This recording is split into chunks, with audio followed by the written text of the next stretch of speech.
Okay,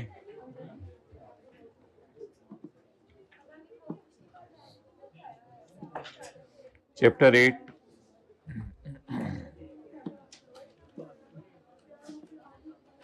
section 21।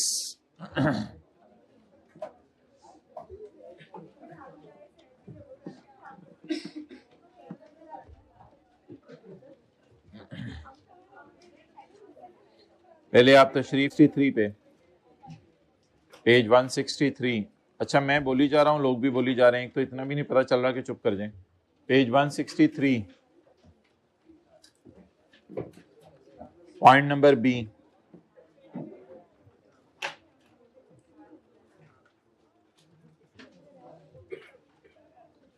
The cost of immovable property or structural improvement shall never include the cost of land. Cost of immovable property में cost of land इधर क्यों नहीं देख रहे आप लोग? Cost, ये सेकेंड लास्ट रो में बातें क्यों हो रही हैं? मैं इधर पढ़ा रहा हूं। immovable property की कॉस्ट में लैंड की कॉस्ट शामिल नहीं होगी। इस बात का मतलब यह है कि अगर आपने लैंड और बिल्डिंग इकट्ठी खरीदी, जिसमें लैंड आपकी 70 मिलियन की है और बिल्डिंग आपकी 30 मिलियन की है, और टोटल बन गया 100 मिलियन, तो आपने लैंड और बिल्डिंग इकट्ठी खरीदी। तो अब जरा बताएं क्या लिखा हुआ है? Cost of immovable property shall never include the cost of land. इसमें लैंड की कॉस्ट शामिल नहीं होगी। क्यों नहीं शामिल होगी? क्योंकि लैंड को हमने डिप्रिशिएट नहीं करना। दोबारा पढ़ें, the cost of immovable shall never include the cost of land. तो अब बता दें फिर कॉस्ट क्या है फॉर डिप्रिसिएशन पर्पस?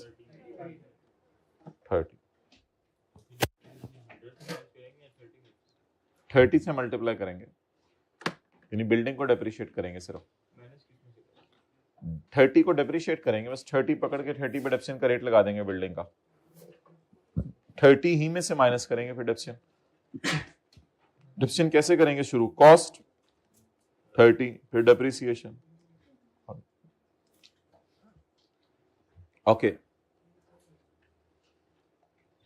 अच्छा जी, अगली बात,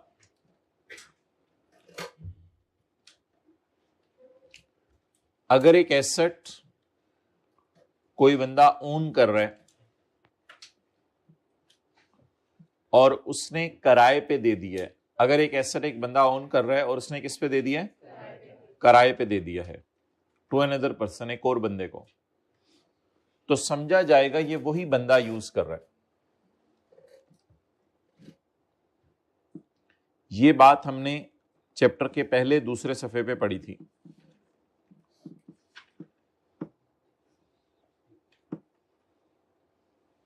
चैप्टर के दूसरे सफे पर हमने ये 23 का पॉइंट 4 पढ़ा था, बल्कि 22 का 13 का सी पढ़ा था, ये वाला। इस मिसाल को दोबारा कर लेते हैं। मशीन लीज पे ली है लेसी ने लेसर से। लेसर है बैंक, लेसी है डॉलेंस। तो मैंने आपको कहा था डॉलेंस किराया पे करेगा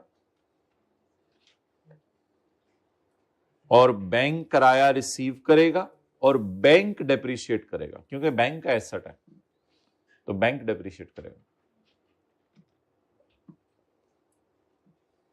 an asset owned by and lease to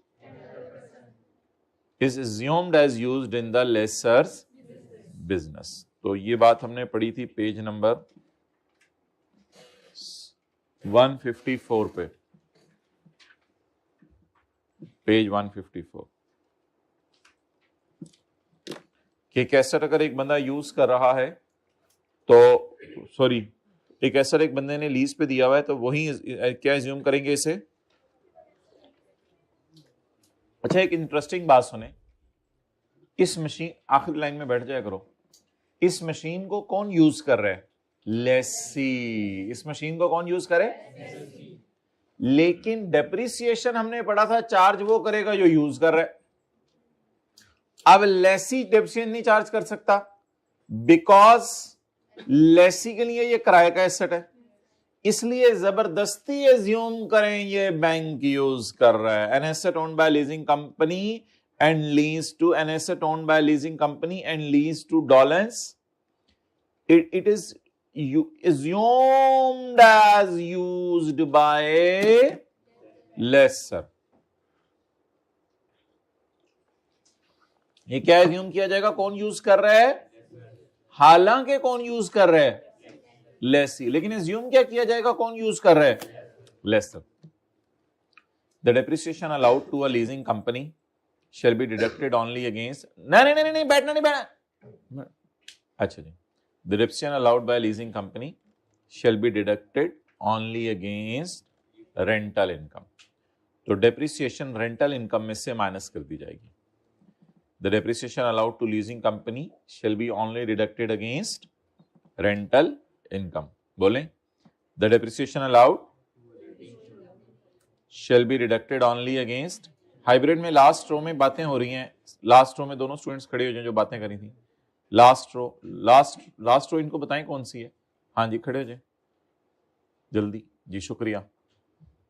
अच्छा,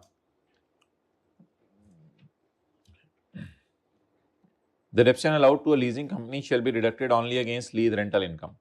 ये डेप्रिसिएशन जो अलाउड है ये माइनस होगी only against lease rental income. पूरे सेशन में बातें नहीं करेंगे तो बैठ जाएं, ओके नहीं बैठ ठीक है। सोच के, जाहिर बात है तो बड़ा बोल्ड डिसीजन होता है कि पूरे सेशन में कभी बातें नहीं करेंगे, दोबारा खड़े हो जाएं अगर लगता है कि कभी ना कभी हो ही जाएगी। The depreciation allowed to a leasing company shall be deducted only against, चलें जी आगे, पॉइंट नंबर डी।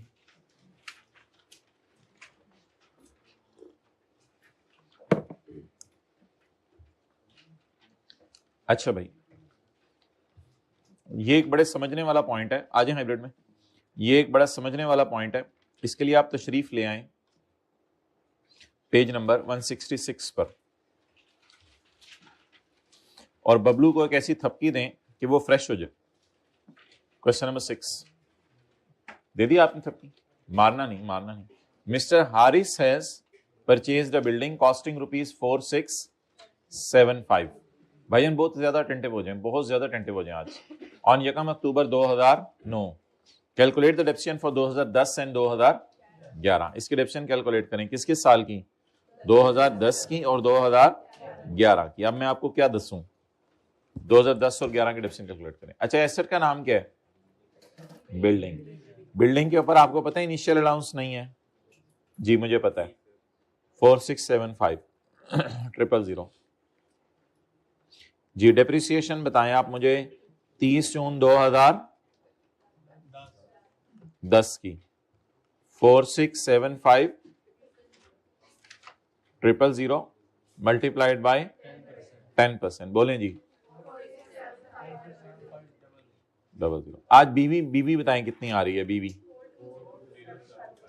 427500।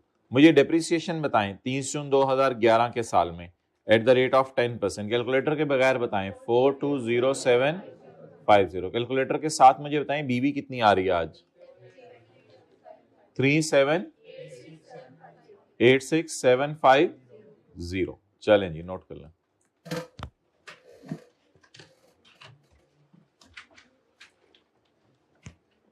रजिस्टर निकालें, फ्रेश सा सफा निकालें, उसका बैक्टीरिया साथ में लेके रजिस्टर पे फेंके। और भाई सर से सर ना मिलाओ, सर से सर मिला जुओं को नया घर मिला।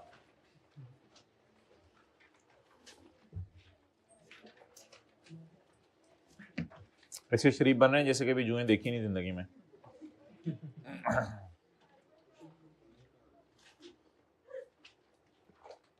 सर हमें तो इतना रहम आता था, हम अपने मारते भी नहीं थे, सर पे रहने देते थे। चलो जल्दी करो।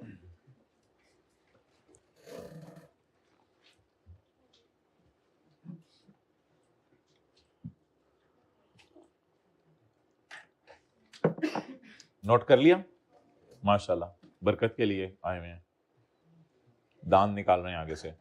ना ना ना ना ना ना ना ना ना, देखो चलती क्लास में बैठ रही हूँ, मेरे यहाँ जैसा नहीं ऐसा कर रहे हैं, चलती क्लास में कैसे बैठ। अच्छा जी, क्वेश्चन नंबर 7, चलें बैठ जाए, बैठ जाए, बैठ जाए, हम क्या कर सकते हैं।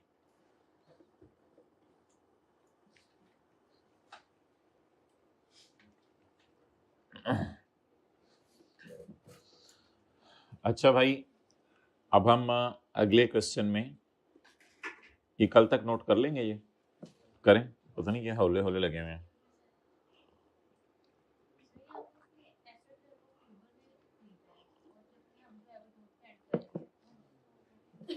क्या नहीं किया? बिल्कुल जबरदस्त आपका सवाल है, ये आपको सवाल पूछना चाहिए था जब हम पेज नंबर जो है वो 165 के ऊपर क्वेश्चन नंबर 1 कर रहे थे, उस वक्त ये सवाल पूछना चाहिए था।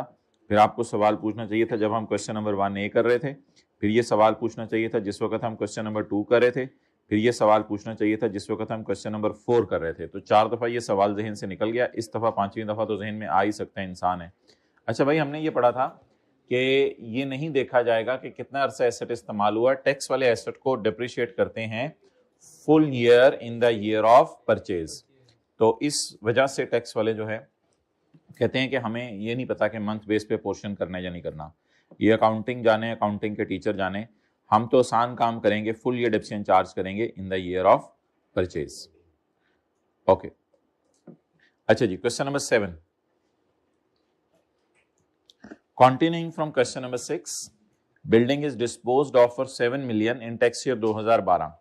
टैक्स ईयर 2012 में बिल्डिंग हमने 7 मिलियन की बेच दी। भाई इधर देखें, सारे हाइब्रिड में 3rd रो 4th रो, इधर देखें, बिल्डिंग हमने 7 मिलियन की बेच दी इन टैक्स ईयर 2012। भाई एक असूल है जो बड़ा भयानक है, वो ये है कि अगर आप बिल्डिंग बेचें और उसकी कंसिडरेशन कॉस्ट से बढ़ जाए, उसकी कंसिडरेशन कॉस्ट से बढ़ जाए, अब ये फिगर ग्रेटर है एज कंपेयर टू 4675, ये फिगर ग्रेटर है as compare to 4675, it is greater than this. तो आपने क्या करना है, आपने एक काम करना है, आपने कंसिडरेशन तो वही ले लेनी है जिस तरह हम आप लिखते थे, लेकिन इसमें से हम माइनस करते थे क्या, टैक्स वालों की बीवी। इसमें से क्या माइनस करते थे, टैक्स वालों की बीवी असूली तौर पे है 3786। टैक्स वालों की बीवी कितनी है बोलें, लेकिन आप लोगों ने ये नहीं लेनी, ये तो हकीकी तौर पे है, और ये मैंने आपको बताया था आपने लेनी है 30 जून 11 की, क्योंकि बेचने के साल में डेप्रिशिएट नहीं होगा। ये है जनरल रूल। अगर आपको मैं नॉर्मल तरीके से सवाल सॉल्व करवा रहा होता तो इस तरह करवाता, लेकिन आज एक स्पेशल केस आ गया। स्पेशल केस ये है कि बिल्डिंग की कंसिडरेशन कॉस्ट से बढ़ गई है, तो कंसिडरेशन आपने ली, अल्लाह आपका भला करे, 7000, ये कंसिडरेशन आपने ली, इसमें से माइनस कर दी टैक्स वालों की बीवी। टैक्स वालों की बीवी का फॉर्मूला आपने एक्सटेंड करना है। बीवी का फॉर्मूला होता है कॉस्ट माइनस अकामुलेटेड डेप्रिसिएशन। ये बीवी का जबरदस्त लेटेस्ट फॉर्मूला है, आजकल चल रहा है मार्केट में, आपको पता है, cost minus accumulated depreciation. So what is the cost, 4675, and what is accumulated depreciation.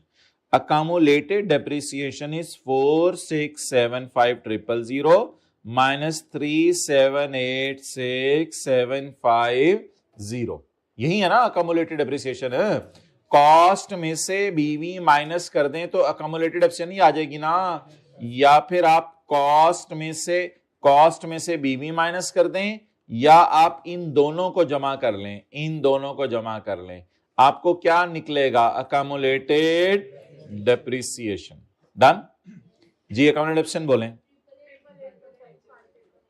888250। डंडा, जब भी कभी बिल्डिंग बेचें और बिल्डिंग के बेचने पर जिंदगी के किसी मोड़ पर कभी ऐसा हो कि कॉन्सिडरेशन कॉस्ट से बढ़ जाए, तो आपने WDV का फॉर्मूला क्या कर देना है, एक्सटेंड कर देना है। WDV का फॉर्मूला क्या करना है, एक्सटेंड करने के बाद आपने यहां लिखनी है कॉस्ट और यहां लिखनी है अक्यूमुलेटेड डेप्रीसिएशन। लेकिन देखें 4675 में से अगर आप 8882450 माइनस करेंगे तो वही जवाब आ जाएगा 3786750। तो इतनी मेहनत करके भी वही जवाब निकला। नहीं भाई, ऐसे नहीं करना, आपने अब कॉस्ट को काटना है। कॉस्ट को काट के यहां कंसिडरेशन ही लिख देनी है जबरदस्ती। चलें, बस कॉन्सेप्ट खत्म हो गया, इतना सा कॉन्सेप्ट था। गेन बता दें कितना है। अब बहुत ज्यादा इलॉजिकल बातें टैक्स वालों ने शुरू कर दी हैं, तो फिर आप देखते हैं हम इनका क्या करना है, बस याद ही करना है इनको, और क्या करना है। बहुत ज्यादा अजीब अजीब बातें ये लोग करने लगे हैं। जी बोलें, क्या डिफरेंस क्या आ रहा है? काम बहुत आसान सा है, अजीब है, काम बहुत आसान सा है। कोई कहे उल्टा, चलो यार ये क्या अजीब काम बता रहे हो, लेकिन काम तो आसान सा है। तो कोई कहे ये इधर इसको काट के ये लिखो है, अच्छा, फिर काम तो आसान सा है, अजीब सा है।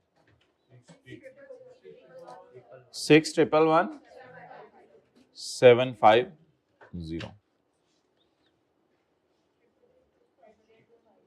हाँ, ये 250 ही आ गया। असल में इसके पीछे एक लॉजिक है, वो लॉजिक सुन लें आप। इसके पीछे एक लॉजिक है, ये 888-250 जो यहां था वही यहां आया करेगा जवाब, और कोई जवाब नहीं आएगा। इसके पीछे लॉजिक ये है, एक ही दफा बताई जाएगी। इसके पीछे लॉजिक ये है कि टैक्स वाले बिल्डिंग्स के बेचने पे टैक्स नहीं लगाना चाहते, क्योंकि बिजनेस के लिए बिल्डिंग खरीदी भी है तो बेचारा बिल्डिंग के बेचने पे टैक्स लेने लग जाएगा, तो बिजनेस में बेचारे को बचेगा क्या। तो टैक्स वाले बिल्डिंग्स महंगी महंगी अगर बिके तो टैक्स नहीं लगाना चाहते। इसलिए टैक्स वाले कहते हैं जितना आपने पिछले सालों में डेप्रिशिएट किया ना, उतना ही आप आज इनकम में डाल दो। बस इसका इंपैक्ट ये होता है कि समझ लो बिल्डिंग खरीदी नहीं, एक ही बात होगी ना।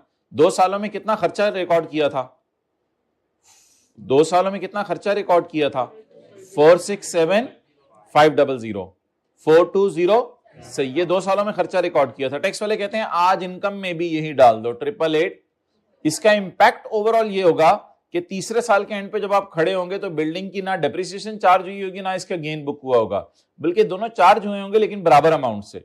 तो पास्ट में 2010 में कितना डेप्रिशिएट किया, 467, 2011 में कितना डेप्रिशिएट किया, 420, और 12 में इनकम में कितना लेके गए, 888। बस सब कैंसिल हो गया।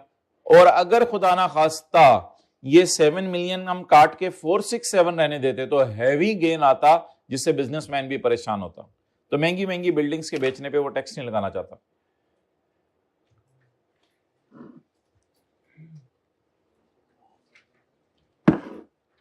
भाई ये किराया देते हो साथ वाले के कंधे का। चलें चलें जल्दी करें।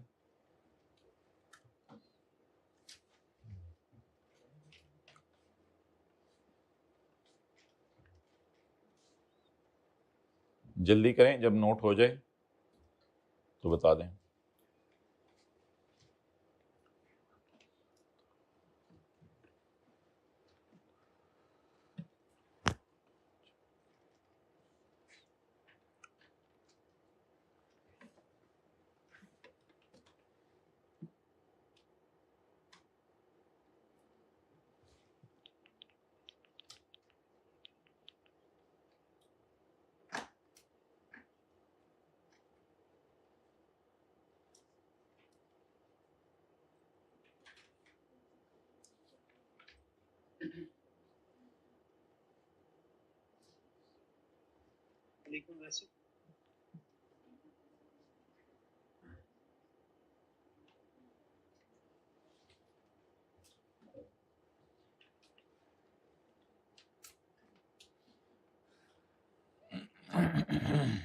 ओके,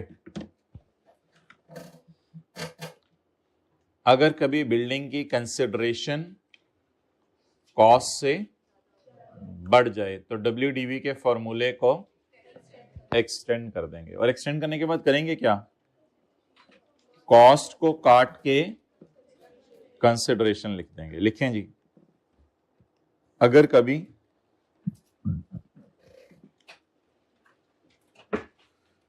कभी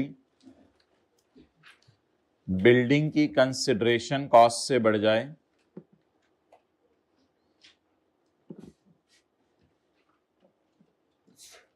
अगर कभी बिल्डिंग की कंसिडरेशन कॉस्ट से बढ़ जाए, पता नहीं क्या कर रहे हैं, लिख ही नहीं रहे, तो बुक वैल्यू के फॉर्मूले को एक्सटेंड कर देंगे। फिर बाद में कहते हैं चीज कहां पड़ी थी, तो बुक वैल्यू के फॉर्मूले को एक्सटेंड कर देंगे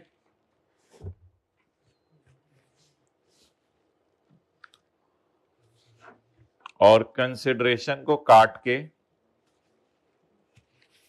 सॉरी, और कॉस्ट को काट के कंसिडरेशन कर देंगे। करें जी, सोना नहीं है, और कॉस्ट को काट के कंसिडरेशन कर देंगे।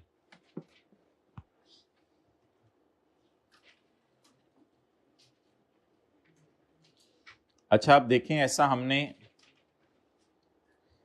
ये अजीब काम हमने क्वेश्चन नंबर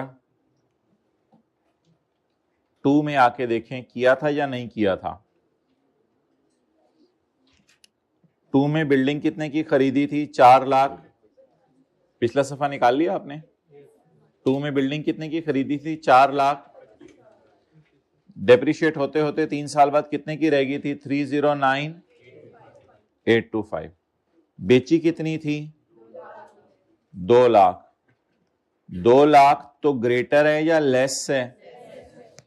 इसलिए हमने कोई अजीब सा काम किया था या हमने बस 2 लाख पकड़ा था और इसमें से 309 माइनस कर दिया था? तो इसमें हमने क्या किया था? सादा काम। इसमें हमने क्या किया था? सादा काम। कोई अजीब काम नहीं किया था। आज में बैठ जाए, कोई अजीब काम नहीं किया था, इसमें हमने सादा सा काम किया था। तो क्वेश्चन 3 में क्यों सादा काम किया? क्योंकि बिल्डिंग इतनी महंगी बिकी नहीं। बस इस तरह बोल दिया करें, बिल्डिंग इतनी महंगी बिकी नहीं। वो तो ये काम कब करने, जब बिल्डिंग महंगी बिके। महंगी की क्या तारीफ है? कंसिडरेशन कॉस्ट से भी ज्यादा हो जाए। हाँ, अगर कंसिडरेशन कॉस्ट ज्यादा नहीं होती तो फिर लॉ मेकर कोई बेनिफिट नहीं देगा आपको इस तरह का। क्वेश्चन नंबर 5 में भी सादा काम किया था। वो तो एक और मसला आ गया था उस सवाल में, उस वजह से वो पंगा पुंगा लिया था कि partly business partly private purpose के लिए यूज हो रही है। आ जाए जी, पेज नंबर 163,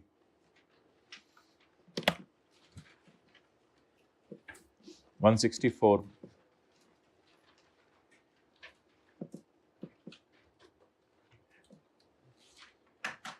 अगर कभी consideration on disposal of building is greater then cost, बस ये हाईलाइट कर लें, कंसिडरेशन एक्सीड्स द कॉस्ट। अगर कभी कंसिडरेशन कॉस्ट से बढ़ जाए। कौन सा सवाल था? Question number 7, page number. If consideration exceed the cost, तो क्या करेंगे भाई? The consideration shall be treated as, अब इसने तफसील नहीं बताई कि फॉर्मूले को वीवी के एक्सटेंड करो, ये करो, वो करो। The consideration shall be treated as cost. Consideration को कॉस्ट ले लो, तो हमने कॉस्ट को काटा था और उसकी जगह क्या लिख दिया था? Consideration. A company disposed of its factory building, company ने अपनी फैक्ट्री बिल्डिंग बेची है for 10 million. Cost of the building was 8 million and WDV at the time of disposal was, and tax WDV, तस्वीर खींचो भाई जरा, and tax WDV of the building at the time of disposal is 65 lakh. और tax वालों की WDV कितनी है my dear? 65 lakh. Compute the gain और लॉस ऑन डिस्पोजल, डिस्पोजल पर गेन लॉस निकालें। चलें जी, अब तो WDV उसने खुद दे दी। कंसिडरेशन बोलें 10 million लेस टैक्स वालों की WDV। टैक्स वालों की WDV मैं ये ना ले लूं, गिवन ही है 65000000। सादा तरीके से मुझे करने दें। सादा तरीके से करना है या अजीब तरीके से करना है? सादा तरीके से करने दें, बस WDV गिवन है, माइनस करें, गेन लॉस निकालें। अकल नहीं थे मोजा ही मोजा जी। बोलें सादा तरीके से करना है, अजीब तरीके से करना है? एसेट का नाम क्या है? बिल्डिंग। और ये रूल किसके लिए है? सिर्फ बिल्डिंग वगैरह के लिए। अच्छा, और कंसिडरेशन 10 मिलियन और कॉस्ट, तो फिर कंसिडरेशन के ऊपर लेस लिखूं ग्रेटर लिखूं? तो कंसिडरेशन तो ग्रेटर देन कॉस्ट है, तो इसका मतलब है सादा रूल लगेगा, अजीब सा रूल लगेगा? अजीब सा रूल, अजीब सा गरीब सा। कंसिडरेशन तो छोड़ें, हमने सीखा क्या हुआ, यहां क्या लिखा करते थे? Cost minus accumulated depreciation. पूरी दुनिया में चले जाए, बीवी निकालने का एक ही फॉर्मूला है, कॉस्ट माइनस अकमुलेटेड डेप्रिसिएशन। एक ही तरीके से बीवी निकल सकती है, cost minus accumulated depreciation. Now what is cost? What is cost? 8 million. What is accumulated depreciation? What is accumulated depreciation? 65 वाले तो let them rest in class. आप लोग बताएं मुझे, accumulated depreciation बताएं मुझे कितनी है? Well done, well done, well done. Accumulated depreciation 15 lakh. तो accumulated depreciation कैसे निकलती है भाई? Cost minus BB, accumulated depreciation निकल आई। अब if the consideration received on the disposal of immovable property exceed the cost, the consideration shall be treated as cost.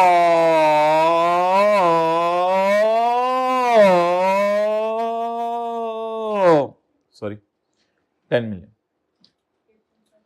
अब 10 million minus 15 lakh बोलें।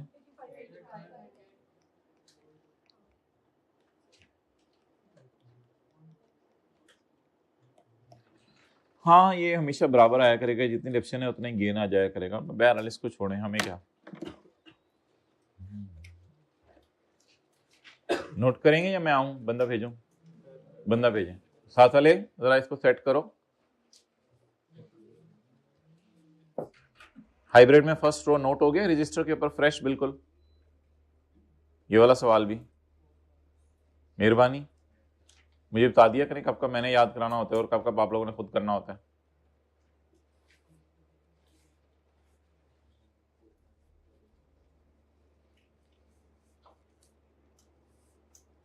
मुझे 15 साल होने वाले हैं, ये सवाल हर साल 2 दफा कराते हुए 30वीं 40वीं दफा मैं ये सवाल करा रहा हूँ। मैं बोर नहीं हो रहा और आप लोगों को एक कॉन्सेप्ट की 2 मिसालें करा दी, आप बोर होने लगे और नोट नहीं कर रहे। इट्स साइट ऑफ एनीथिंग ना, या आप ये मेरे सब्र का इम्तिहान ले रहे हैं या आप अपनी केयरलेसनेस शो कर रहे हैं। I don't know what is the reason.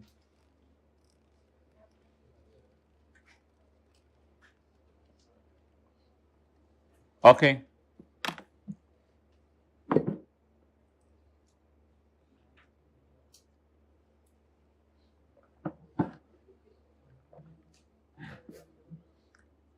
अच्छा जी,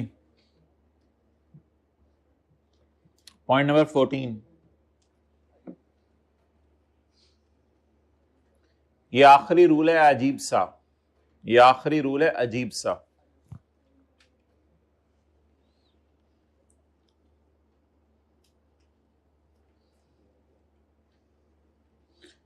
अगर कभी जिंदगी के किसी मोड़ पर आप एसेट को एक्सपोर्ट कर दें, Safi limited exported its plant and machinery to Safi overseas in USA for 4575000। कितने का बेचा? कितने का खरीदा था?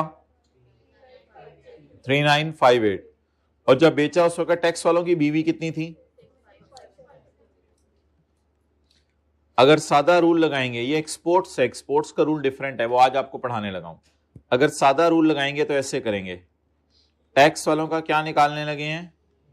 गेन या लॉस। गेन लॉस कैसे निकलता है? डिस्पोजल अकाउंट बनके। डिस्पोजल अकाउंट में एक तरफ कॉन्सिडरेशन आती है, एक तरफ बीवी आती है। कॉन्सिडरेशन और बीवी की लड़ाई होती है, वहां से पता चलता है गेन आया या लॉस आया। What is the consideration? कितने का बेचा? 4575। व्हाट इज द बीवी? 26। खुदा के लिए पिछला रूल ना लगाए, वो खत्म हो चुका है कॉन्सेप्ट। वो बिल्डिंग के लिए था, बिल्डिंग एक्सपोर्ट नहीं होती। मैंने अपना घर एक्सपोर्ट करके पोलैंड होलैंड भेज दिया। अच्छा, अब मुझे ये बताएं कि एसेट कितने का एक्सपोर्ट किया, यानी कितने का बेचा? 4575। खरीदा कितने का था?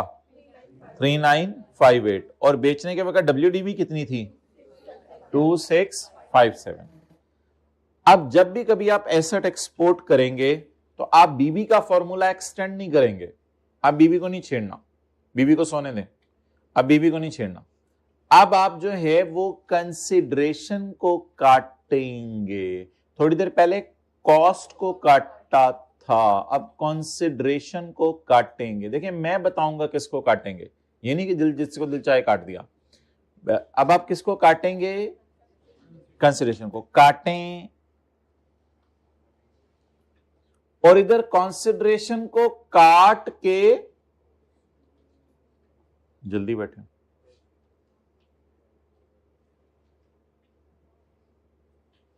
जो बाहर जाया करें वो भी जरा वेट किया करें, पीछे खड़े होकर, एक बात जब पूरी हो जाए फिर आगे आया करें। यहां आप किसको काटेंगे, कंसिडरेशन, और कंसिडरेशन को काट के यहां लिख देंगे कॉस्ट। सवाल चीख चीख के पुकारा होगा कि कंसिडरेशन गिवन है, आपने कहना तुम्हारी तेरी कंसिडरेशन, इधर कंसिडरेशन को काट के कॉस्ट कर देना। बातें बढ़ती जा रही हैं, खुदा के लिए लॉ मेकर तुम अजीब अजीब बातें शुरू कर रहे हो। कहते हैं जा मैंने सेक्शन ही खत्म किया डेप्रिसिएशन का। बस ठीक है, फिर ये आखिरी अजीब सी बात थी, बस खत्म ही हो गया सेक्शन। अब बस कहते हैं और ज्यादा मैं नहीं करूंगा, तुम लोग बहुत परेशान लग रहे हो। तो बातें तुम्हें आसान आसान सी मैं बता रहा हूं, अजीब अजीब सी हैं, इस वजह से शायद शक्लें बनी हुई हैं। तो लिखें, नोट करें, काटें। अगर कभी एसेट एक्सपोर्ट हो जाए तो क्या करना है, WDV का फॉर्मूला एक्सटेंड नहीं करना, कंसिडरेशन को काट के नहीं, काट के, ट्राई करें, काट के, काट के। बारिश बारिश, बारिश, बुक्स बुकें, बुक्स।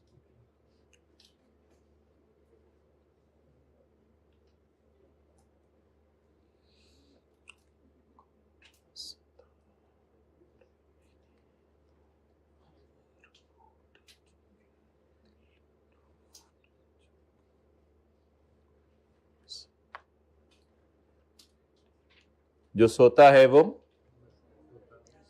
मिस करता है। अगर एक बंदा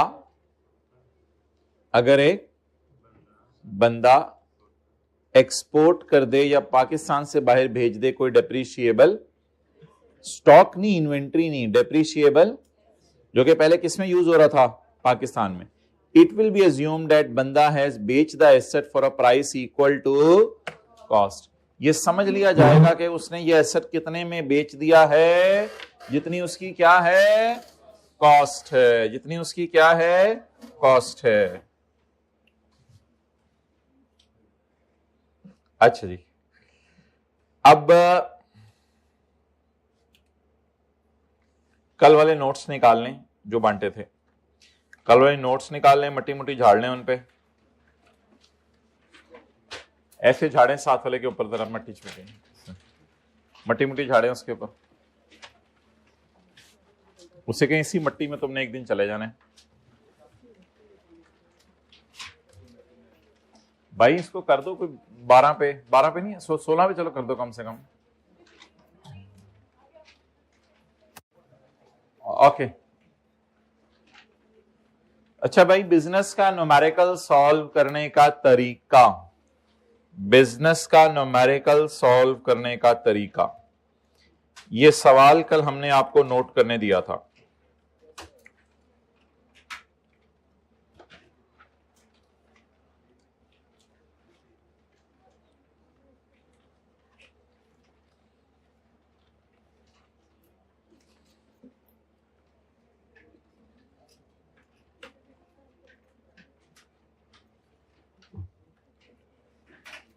ये बिल्कुल रहम नहीं आना चाहिए, जो लोग कल नहीं आए थे उनको नोट्स बांटने के लिए, इतना रहम दिल नहीं बनना चाहिए। ये फिर बच्चे ये इसको, हाँ प्रॉफिट बोलें जी, प्रॉफिट कितने,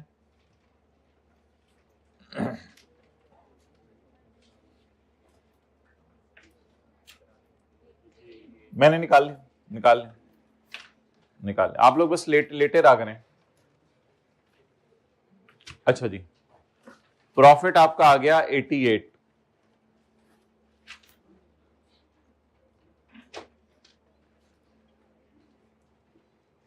अब मोहतरम टैक्स वाले ये कहेंगे मॉर्निंग वॉक कितनी देर करते हैं? 15-20 मिनट तो कर लिया करें। कहते खड़े होकर ऐसे कर लेते हैं, वही मॉर्निंग वॉक हो जाती। अच्छा, प्रॉफिट कितना है? 88। प्रॉफिट तक पहुंचते हुए अकाउंटिंग वालों ने कितनी, ये P&L अकाउंटिंग वालों का होता है जो अकाउंटिंग के टीचर ने आपको बनवाया, ठीक है। और ना भाई बिल्कुल नहीं बांटने सोफे, सॉरी, हमें क्या नहीं आए थे ये कल, अब नहीं ज्यादा लिफ्टें, अपना सिलेबस मुकाए हम। अच्छा जी, प्रॉफिट कितना है?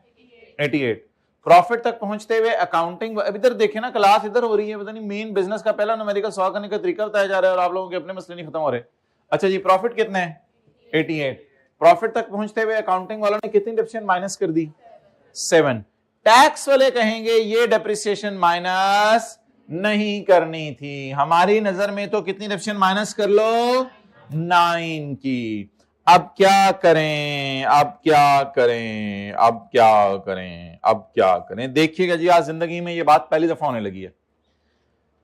प्रॉफिट तक पहुंचते हुए अकाउंटिंग वालों ने डिप्रेशिएशन माइनस कर दी थी 7 की, और टैक्स वाले कहेंगे इसको उल्टा दो, इसको तो ये डेप्रिसिएशन आपने उल्टी कर देनी है, ये आपने उल्टी कर देनी है, ठीक है। अब ये डेप्रिसिएशन उल्टा दी, टैक्स वाले कहेंगे इसकी जगह आप ऐसा करो 9 रुपए माइनस कर लो। कोई फन्ने खा नहीं बनना क्लास के बाद आके कि सर मैं 2 रुपए माइनस कर सकता हूं नैप करके, काके कुके कुछ नहीं करना, इसी तरह करना है। तो पहले किसकी डिप्रेशन उल्टानी है? अकाउंटिंग वालों की। उसकी जगह किसकी डिप्रेशन माइनस कर देनी है? टैक्स वालों की, क्योंकि टैक्स वाले क्या कह रहे हैं, कितना डिप्रेशिएट हुआ है? 9। अकाउंटिंग वाले कह रहे हैं नहीं, कितना डिप्रेशिएट हुआ है? 7। लेकिन हम टैक्स देने जा रहे हैं, तो टैक्स वालों के पॉइंट ऑफ व्यू से कितनी डिप्रेशन माइनस होगी? 9। टैक्स वालों ने कहा ओ ये क्या है, हमने कहा फाइन पे किया है गवर्नमेंट को। टैक्स वालों ने कहा फाइन पे किया है गवर्नमेंट को, चलो इधर आओ, ये हम माइनस नहीं करने देंगे। हमने कहा हमने तो कर लिया हुआ है। वो कहते नहीं, तुमने कर लिया हुआ है, हम नहीं करने देंगे। बोले आप क्या करें? उल्टा दें, फाइन को उल्टा दें, क्योंकि सेक्शन 21 का नाम है डिडक्शंस नॉट, जो डिडक्शन अलाउ नहीं होगी उसको उल्टा दिया करेंगे ताकि प्रॉफिट बढ़ जाए, प्रॉफिट बढ़ जाए, सजा मिलेगी ना, डिडक्शन नॉट अलाउड की सजा होती है। टैक्स वालों ने कहा ये क्या माइनस किया? हमने कहा रिपेयर माइनस किया। उन्होंने कहा कितने रुपए की रिपेयर माइनस किया? हमने कहा 2 रुपए की रिपेयर माइनस किया। उन्होंने कहा अच्छा किया, माइनस कर लिया, बस ठीक है, फिर इस पे तो कोई लड़ाई नहीं, टोटल बता दें। हाँ जी, 89। चलें जी, नोट कर। पहला बिजनेस का न्यूमेरिकल एग्जाम लेवल का खत्म हुआ।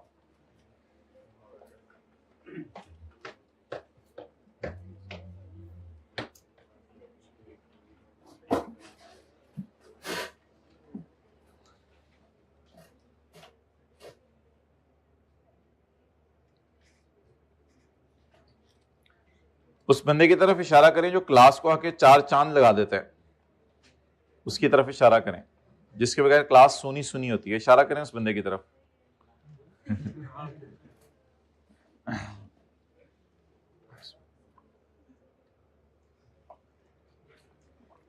कुछ लोगों ने अपनी तरफ इशारा किया हुआ था।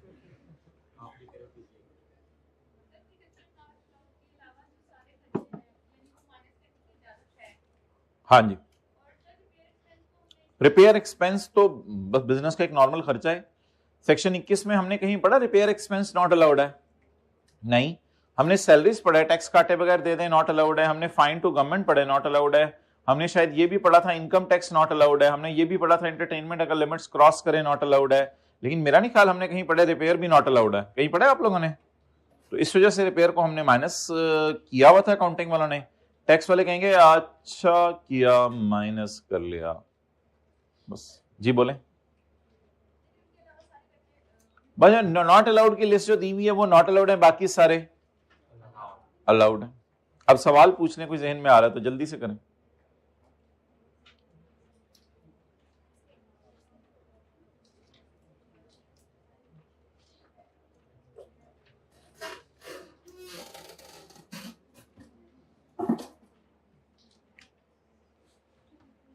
अच्छा जी, अब जरा तसल्ली से देख लें, प्रॉफिट तक पहुंचते हुए कौन सी डिप्शन माइनस हो चुकी हुई थी? अकाउंटिंग वालों की डिप्शन कितनी? टैक्स वाले कह रहे हैं डिप्शन कितनी है? अब 7 को 88 तक माइनस हो चुकी है, 78 को ऐड बैक, बोले 7 को ऐड बैक करके 9 को डिडक्ट कर दें। फिर टैक्स वालों ने कहा ये क्या है? हमने कहा ये तो पेनल्टी पे किया गवर्नमेंट। उन्होंने कहा ये नहीं माइनस करने देंगे। हमने कहा हमने तो कर लिया, वो कहेंगे कर लिया चल लिया कोई नहीं, अब इसको उल्टाओ। फिर टैक्स वाले पूछेंगे ये क्या माइनस किया? हम कहेंगे ये तो 2 रुपए की रिपेयर माइनस की। कहेंगे अच्छा रिपेयर माइनस की, अच्छा किया माइनस कर लिया, अब क्या करें इसको? कुछ नहीं, हमने तो सेल भी ऐड की हुई थी 100 रुपए की। हमने कहा ये सेल है 100 रुपए की, हमने ऐड की हुई है। तो कहेंगे अच्छा किया ऐड कर लिया। तो 100 रुपए पे भी उन्होंने एतराज नहीं किया था, उन्होंने तो सिर्फ इस पे एतराज किया था और इस पे एतराज किया था। इसकी जगह ये माइनस करने दे रहे थे और ये सिरे से माइनस सी, और यहां पे आके उन्होंने कहा था अच्छा किया माइनस कर लिया। अब दोबारा माइनस करें, चलें ये थर्ड लास्ट रो में इनको उठा दें। बिल्कुल हल्का सा भी क्वेश्चन ना दिया करें टेक लगाने का किसी चीज के साथ, बिल्कुल ऐसे अटेंटिवली क्लास लेनी है।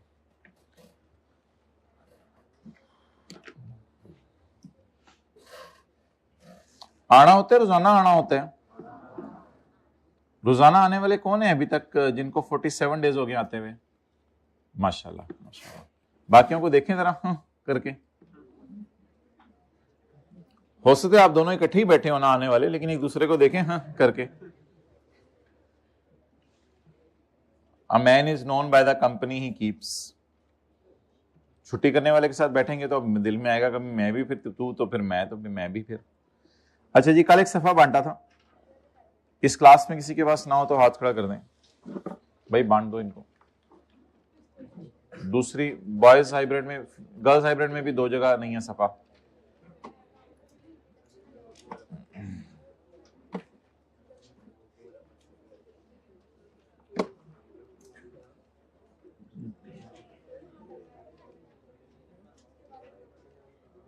बॉयज हाइब्रिड में आखिरी लाइन में नहीं है। अच्छा जी,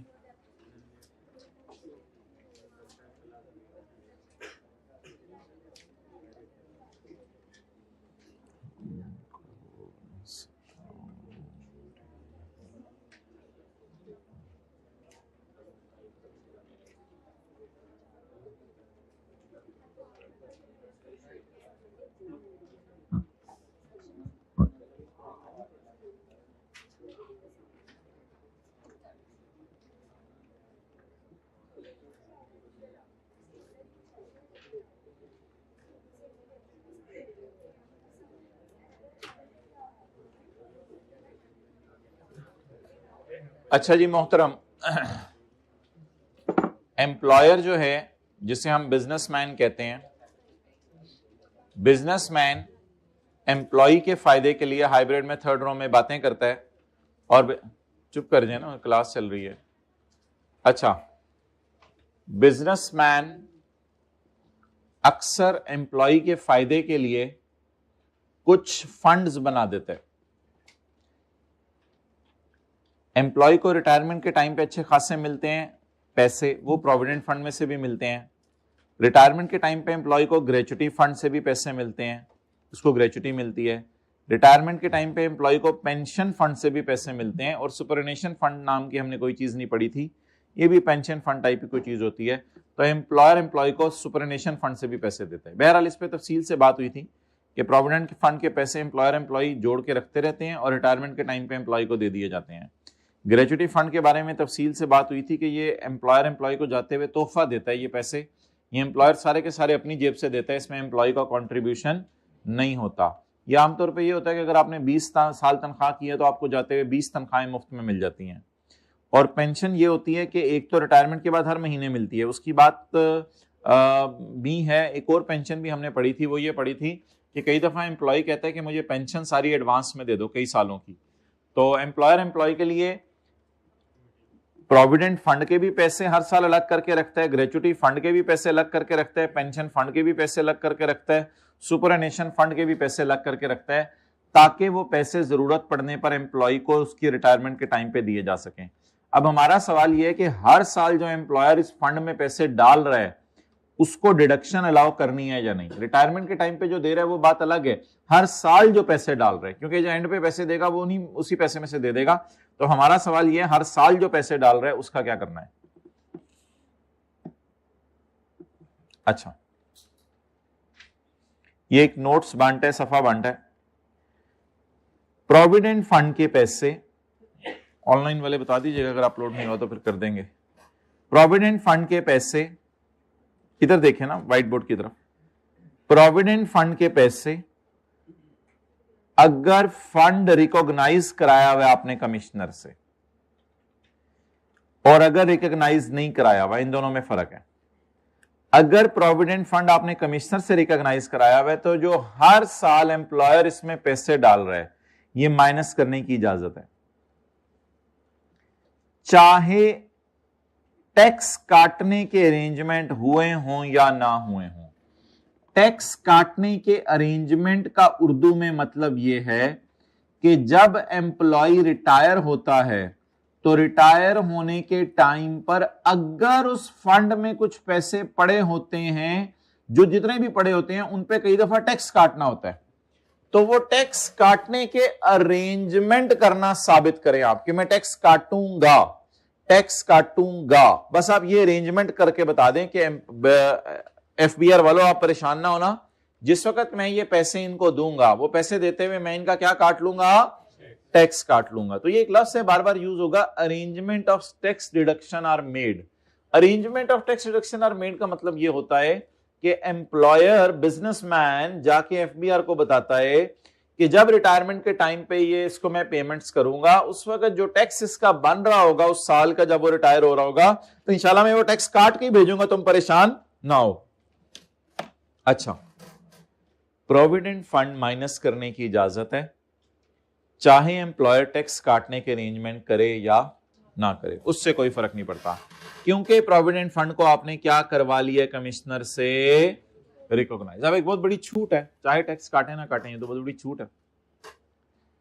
और अगर आपने प्रोविडेंट फंड को कमिश्नर से रिकॉग्नाइज नहीं कराया तो भी डिडक्शन अलाउड है, तो भी डिडक्शन अलाउड है। Only if effective arrangement of tax deduction are made.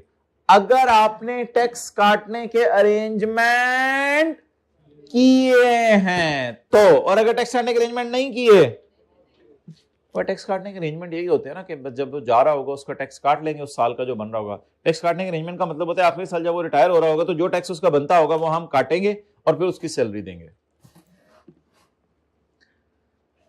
Pension fund, gratuity fund और सुपरएनुएशन फंड, जिसके स्पेलिंग हमने थोड़ी देर पहले गलत लिखे थे, सुपरएनुएशन फंड, अगर ये आप कमिश्नर से रिकॉग्नाइज करवा लें तो भी सिर्फ आपको 50% अलाउड है। चाहे टैक्स काटने के अरेंजमेंट आपने किए हो या ना किए, उससे कोई फर्क नहीं पड़ता। अगर टैक्स काटने के अरेंजमेंट किए हैं तो भी 50% अलाउड है, अगर टैक्स काटने के अरेंजमेंट नहीं किए तो भी, यानी हर हाल में कितने परसेंट अलाउड है। यहां पे लॉ मेकर बड़ा कंजूस हो गया, पेंशन, ग्रेचुटी और सुपरएनुएशन देते हुए कहता है मैं पूरा डिडक्शन अलाउ नहीं करूंगा। बस प्रोविडेंट फंड में लॉ मेकर सखी है, बाकियों में लॉ मेकर कंजूस निकला। और जो अनरिकॉग्नाइज्ड है ये नॉट अलाउड है, चाहे टैक्स काटने के अरेंजमेंट हुए हो या, यानी टैक्स काटने के अरेंजमेंट हो भी जाएं, यहां पे बहुत सख्त है लॉ मेकर, कहते हैं ये तो मैंने माइनस नहीं करने देना। रिकॉग्नाइज में जो आधा माइनस करने दे रहा था उसने अनरिकॉग्नाइज में कहां माइनस करने देने हैं। ये तो नहीं हो सकता कि रिकॉग्नाइज आधा माइनस करने दे, अनरिकॉग्नाइज पूरा माइनस करने दे। अनरिकॉग्नाइज में सिरे से उसने कह दिया मैं माइनस नहीं करने दूंगा। हमने कहा हमने टैक्स काटने के अरेंजमेंट किए हुए, कहते किए हुए या नहीं किए हुए मुझे ना बताओ, मैं आपको कभी भी ये खर्चा माइनस नहीं करने दूंगा। फड़ा डंडा, फड़ा डंडा।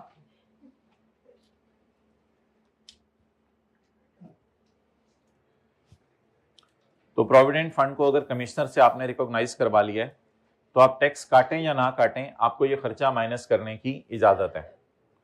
और अगर प्रोविडेंट फंड को आपने गवर्नमेंट से रिकॉग्नाइज नहीं करवाया, तो आप अगर टैक्स काटेंगे तो खर्चा माइनस करने की इजाजत है, वरना नहीं है। और ये जो 3 फंड्स हैं, अगर इनको आपने कमिश्नर से क्या करवा लिया है, रिकॉग्नाइज, तो ऐसी सूरत में ये आधा माइनस करने की इजाजत है, चाहे टैक्स काटने के अरेंजमेंट आपने किए हैं या नहीं किए। और ये वाला जो है अनरिकॉग्नाइज्ड, ये किसी भी सूरत में माइनस करने की इजाजत, चाहे टैक्स काटने के अरेंजमेंट हुए हों या ना हुए।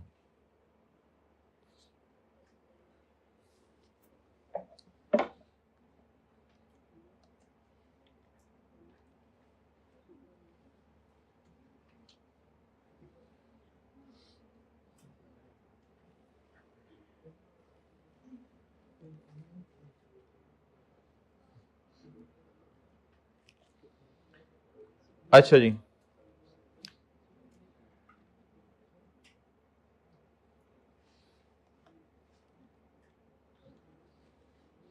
मीनवाइल साथ वाले को मुस्कुरा के देख लिया करें। नहीं डराओ ना भाई, डराओ ना, मैं मुस्कुराने को कहे।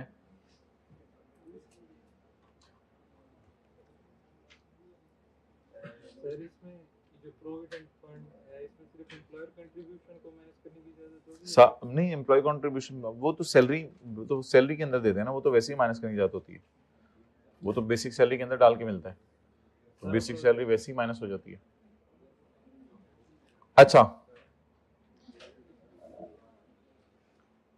एबीसी कंपनी ने प्रॉफिट कितना बताया, 100 मिलियन। इधर देखें ना, क्लास इधर हो रही है। एबीसी कंपनी ने प्रॉफिट कितना कमाया, 100 million. The following expenses have been deducted in achieving the profit. Profit तक पहुंचते हुए ये खर्चे माइनस हुए हैं। नंबर 1, एक क्या, unrecognised gratuity fund, no tax deducting unrecognised gratuity fund, no tax deduction arrangement, चाहे करें या ना करें, ये क्या है, नॉट अलाउड। तो साथ लिखते हैं, ये तो सिरे से क्या हो जाएगा, नॉट अलाउड। इसको माइनस करने देंगे टैक्स वाले या नहीं? द रीजन इज, इसको हमने क्या रखा हुआ है, अनरिकॉग्नाइज। सफा है तो लिखो नॉट अलाउड।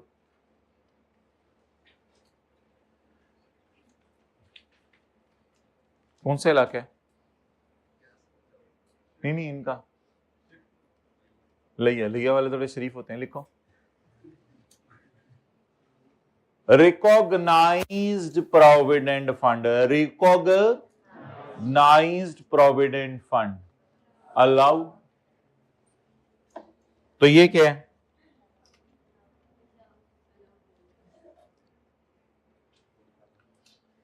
आओ बोले, रिकॉग्नाइज्ड पेंशन फंड बोले, recognised pension fund, allowed up to, चाहे अरेंजमेंट हुए हो या ना हुए, अरेंजमेंट उसने बताया नहीं वैसे आगे, चाहे अरेंजमेंट हुए हो या ना हुए हो, अलाउड है अप टू। तो इस तरह लिख लें, नॉट अलाउड है 50%, अलाउड अप टू 50% का ये मतलब है ना, नॉट अलाउड कितने, 50%। अब जब हम इसका न्यूमेरिकल सॉल्व करेंगे, तो आप लोग खुदा के लिए सॉल्यूशन की तरफ ना देखिएगा, हम न्यूमेरिकल कहां से शुरू कर रहे हैं, प्रॉफिट से। प्रॉफिट तक पहुंचते हुए ये भी माइनस हो गया, ये भी माइनस हो गया, ये भी माइनस हो गया, तीनों माइनस हो गए। ऐसा ही है, टैक्स वालों ने कहा ये 10 रुपए तुमने माइनस किया, बिल्कुल माइनस करने की इजाजत नहीं थी, फाइन की तरह बिल्कुल माइनस करने की इजाजत नहीं थी, खुदा के लिए ऐसा ना करो। अनरिकॉग्नाइज्ड ग्रेच्युटी फंड, अभी फाइन ऐड नहीं किया था, जैसे टैक्स वाले कहेंगे ये तुमने माइनस किया है, ये बिल्कुल माइनस करने की इजाजत नहीं है, ये बिल्कुल माइनस करने की इजाजत, इसलिए इसको क्या करो, उल्टा दो, इसको क्या करो, उल्टा दो। Next, recognised provident fund, recognised, tax वालों ने कहा तुमने रिकॉग्नाइज्ड प्रोविडेंट फंड माइनस किए, हमने कहा हाँ, अच्छा क्या माइनस कर लिया ठाकुर, अच्छा किया माइनस कर लिया अंजुम, अच्छा किया माइनस कर लिया। क्या करें इसको? और कुछ भी नहीं करेंगे। वैसे हम कभी कभी ना फॉर्मेट में ऐसे दिखाया करेंगे कि ये 12 माइनस हो गया, वह दोबारा माइनस कर दें। नहीं नहीं, दोबारा नहीं माइनस करना। इस तरह कभी कभी दोबारा माइनस करके ऐसे शो कर दिया करेंगे कि एक दफा माइनस हो गया, दोबारा माइनस करने नहीं, दोबारा नहीं, ऐसे ही वो देखेंगे जब बड़े वाले न्यूमेरिकल शुरू होंगे। अच्छा, तो इसके बारे में टैक्स वाले क्या कहेंगे? हम कहेंगे 12 हमने माइनस कर लिया, वो कहेंगे हाँ ठीक है, हमारी नजर में भी माइनस करने की जरूरत है। अच्छा किया माइनस कर लिया, दोबारा माइनस कर दें, ऐड कर दें? नहीं। 13 के बारे में वो क्या कहेंगे? आधा नॉट अलाउड है, रिकॉग्नाइज्ड पेंशन फंड, आधा नॉट अलाउड है। आधा तकरीबन कितना, तकरीबन का आधा कितना का बनता है? 6 पॉइंट, मैं कर लिया करूंगा, आप लोग बस टेक लगा के सोया करें। तकिए मंगवा दो यार।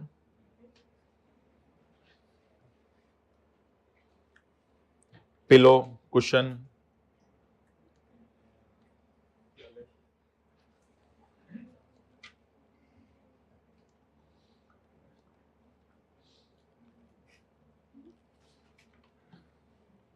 गंदा गंदा नीट नीट नोट कर लें जल्दी से।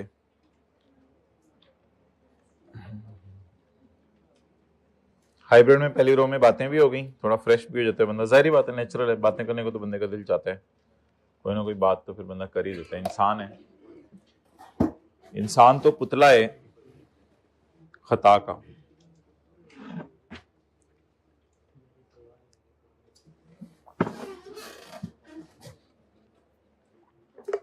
पानी पानी पानी पानी पानी, 10 रुपए पानी जी, पानी पानी ले लो, करो फिर। हाथ आ गया, हाथ आगे कर रहे हो तो ये ले। और जी पानी पानी। भाई नोट किन्ने करना है? अंकल जी ने करना है। कहाँ नोट किया है, कहाँ नोट किया है बताओ?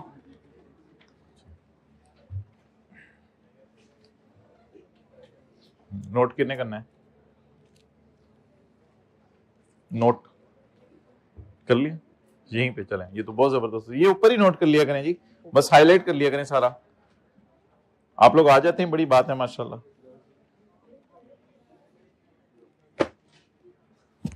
क्या क्या, कब लेगा नई बुक, कब लेगा नई बुक, कब लेगा नई बुक?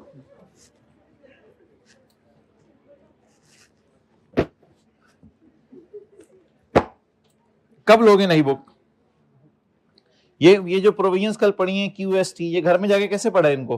वो तो थी नहीं इस किताब में। ये क्या लिख रहा हूं, लिख रहा हूं इस किताब में। नई बुक ले लें भाईजान, नई बुक ले लें जी वे, ये नई बुक ले लें, नई बुक, नई बुक, नई बुक।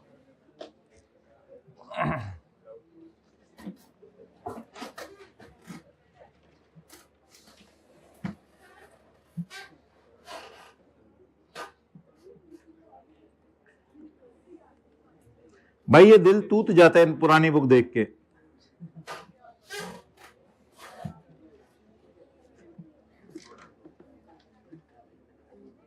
अच्छा मोहतरम, अब इसको किताब से पढ़ लें।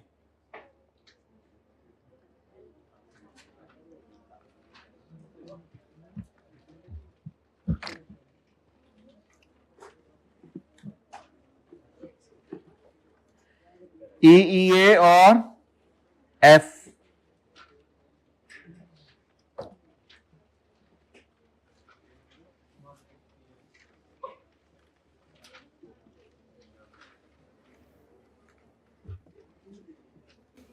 पॉइंट नंबर ई पढ़ें। कॉन्ट्री, हाइब्रिड में सेकंड रो में चुप करें ना, चुप करें, चुप करें, चुप करें, चुप करें। Any contribution made by a businessman to a fund that is not a recognized fund, that is not a recognized fund। अच्छा पॉइंट ई है, जरा पहले पढ़ें। पॉइंट ई है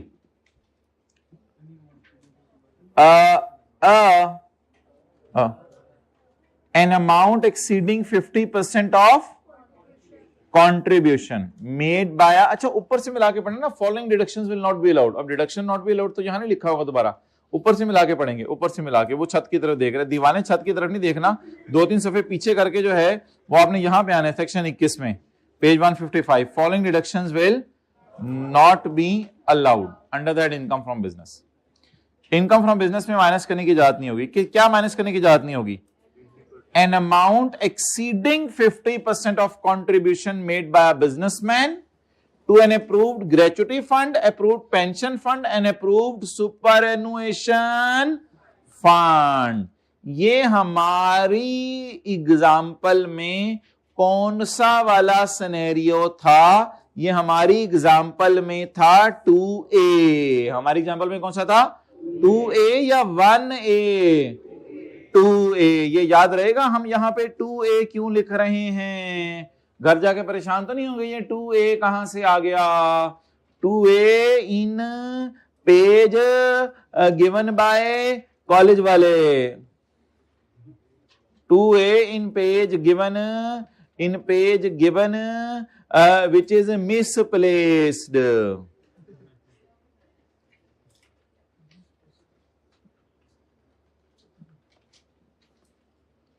अच्छा भाई, ये 3 फंड्स हैं, ग्रेचुटी, पेंशन फंड और सुपरएनुएशन। अगर इनको अप्रूव करा भी लें तो 50% से ऊपर नॉट अलाउड है। तो कितना अलाउड है फिर? 50%। ये कौन सा पॉइंट है? EA। ये कौन सा पॉइंट है? EA। लेकिन हमने इसका नाम क्या रखा है? 2A। डन। आगे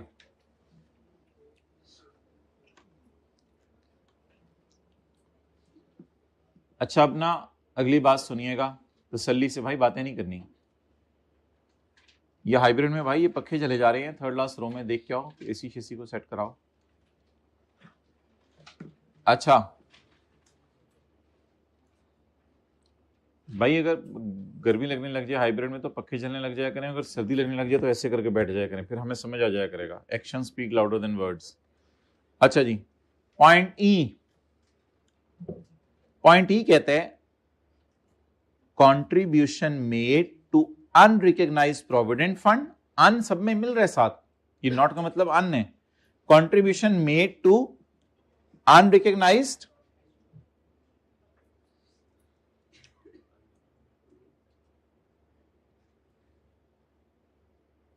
contribution made to unrecognized provident fund, unrecognized pension fund, unrecognized superannuation fund और unrecognized gratuity fund।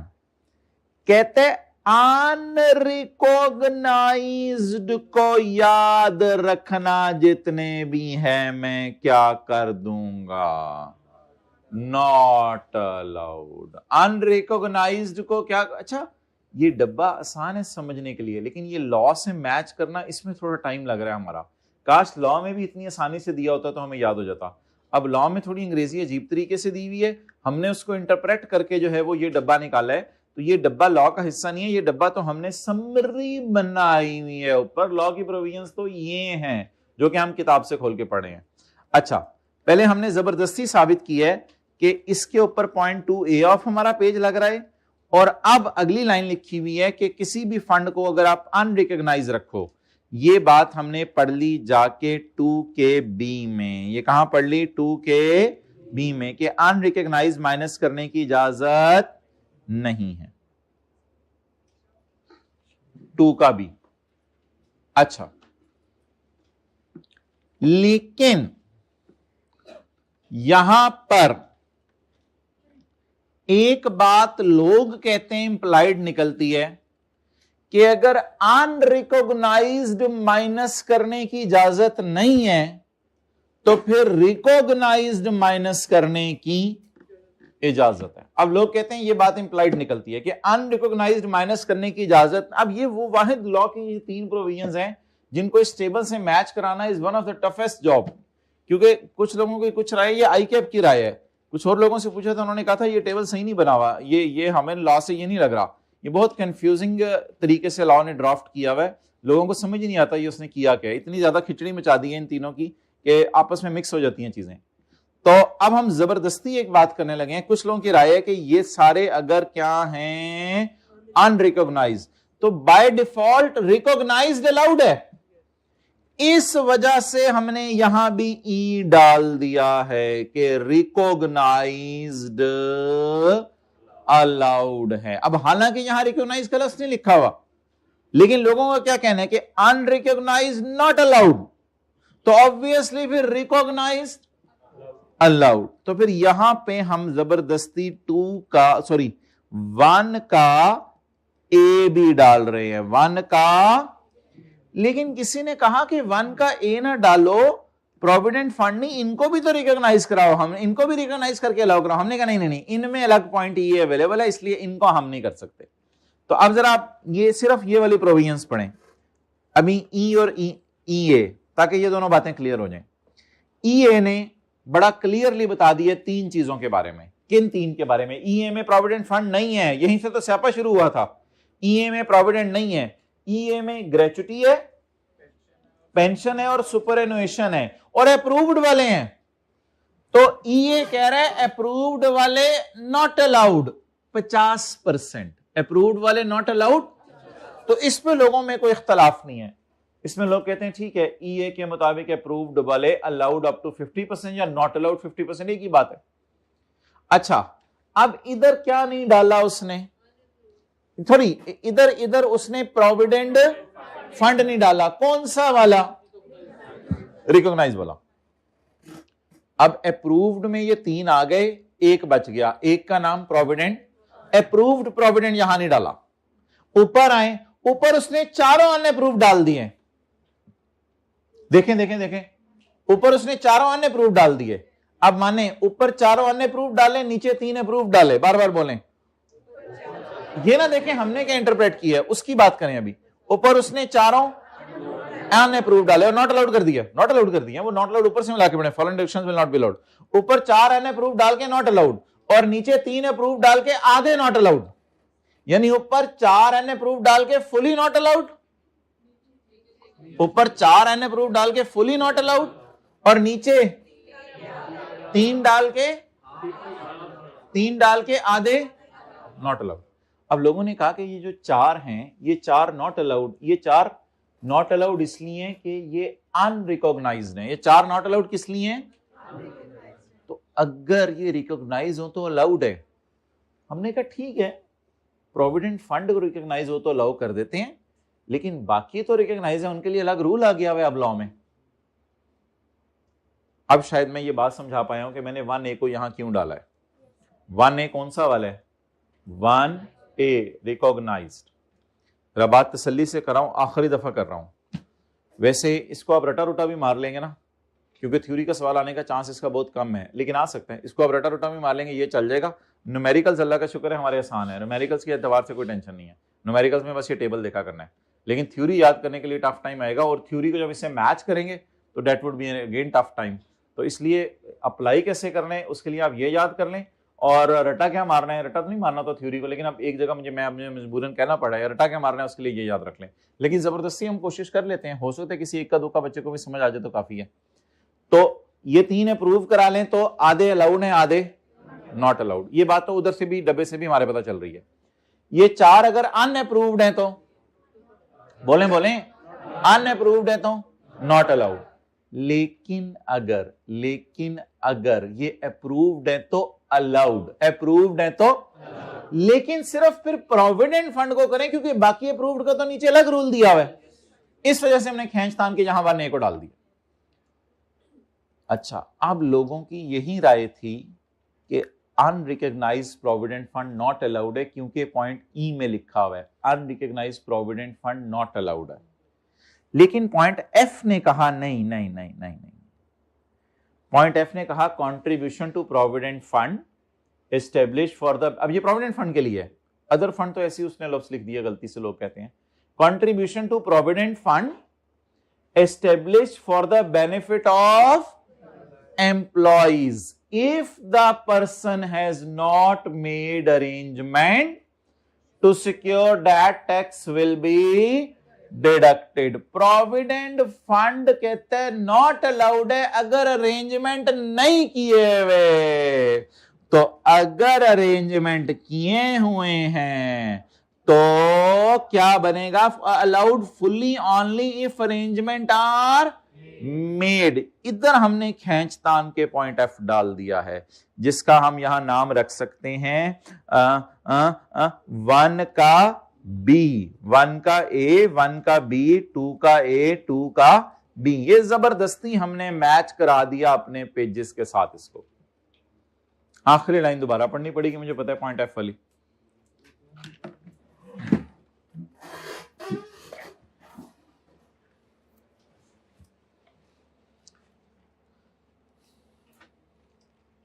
अच्छा भाई, ये लोगों की राय है कि ये अनरिकॉग्नाइज्ड की बात हो रही है।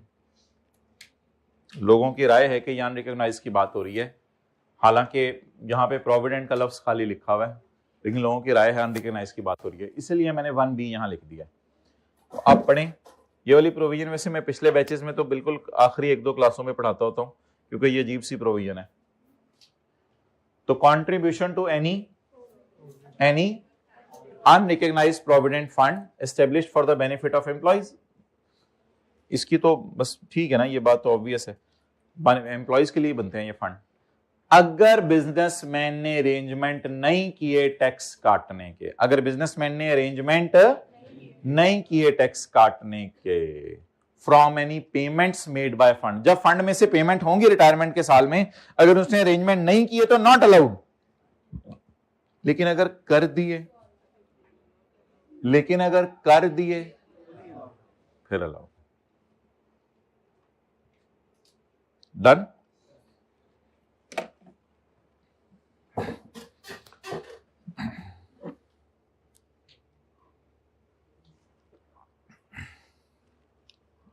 उस साडे पानी का जग किथे गया? खाली हो गया। कोई नहीं, 15 मिनट है, गुजार ले। अच्छा जी, आगे चलें।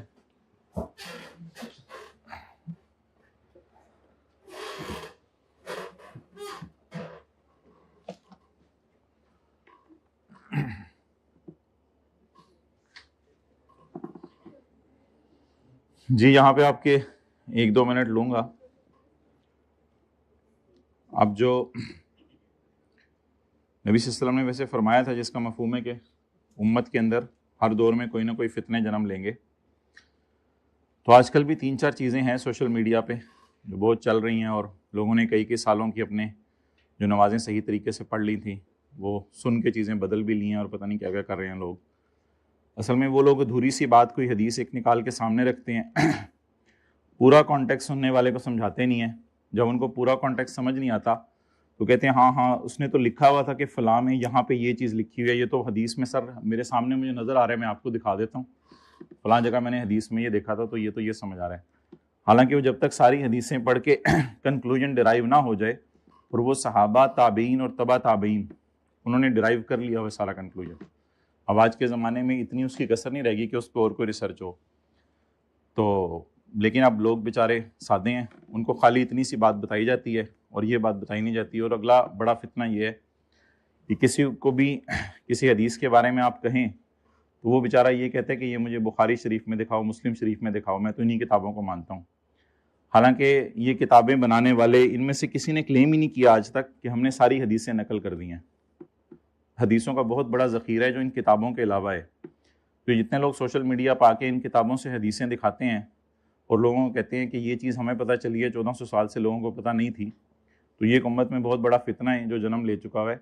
उनको फिर दूसरी किताबों का कहा जाए तो वो ये कहते हैं कि हम तो इसको मानते ही नहीं, हालांकि उन किताबों वालों ने कहीं ये क्लेम ही नहीं किया हुआ। तो ये बड़ी नैरो माइंडेड अप्रोच है कि 2-4 हदीस की किताबें सामने रख के बस कहना कि इसी से हम पूरा दीन ड्राइव करेंगे। हालांकि सहाबा से जो साबित है आखिरी ज़माने में उसको हमने फॉलो करना है। और कई दफ़ा ऐसा भी हुआ अल्लाह के नबी ने एक अमल किया पहले ज़माने में, बाद में उसको छोड़ दिया और आखिरी ज़माने में उसको चेंज कर दिया। जब जो आखिरी ज़माने वाला है हम उसको फॉलो करेंगे। तो बहरहाल जो कि ऐसा मसला हो ज़रूर हमारे से आके पूछ लिया करें, समझे से पूछ लिया करें, लेकिन बचने की कोशिश करें ये जो नए नए फितने उम्मत में जन्म ले गए हैं। और कल परसों तो मैं 1-2 साहब की ऐसी बात सुन रहा था कि वो बात सुन के अगर बंदा ऐसे मुंह भी हिला देना उनके आगे तो ईमान भी ख़तरे में पड़ जाते हैं। वो फिर ऐसे अल्फाज बोल जाते हैं सहाबा के बारे में, ताबीन जिन्होंने सहाबा को देखा हुआ है, जैसे इमाम अबू हनीफा रहमतुल्लाह अलैह, इतने नबी सल्लल्लाहु अलैहि वसल्लम के ज़माने के करीब के लोग हैं, उनको लोग कुछ कहते हैं तो दुख होता है कि आज के लोग बैठ के उनके बारे में क्या बातें कर रहे हैं। अच्छा जी, अब मोहतरम तशरीफ़ ले आए आप, बस छोड़ें, अब काफ़ी हो गया आज। चैप्टर 18 निकालें। चैप्टर क्या हो, केड़े पिंडों आए हो तुसी, बहुत हद होगी, मैं जा रहा हूं। अच्छा, इनको ई और एफ को कल दोबारा पढ़ लेंगे, ई और एफ को दोबारा पढ़ लेंगे। किधर है चैप्टर नंबर 18? कौन सा सवाल था? और जल्दी बता दें। क्वेश्चन नंबर 40 टी था, टी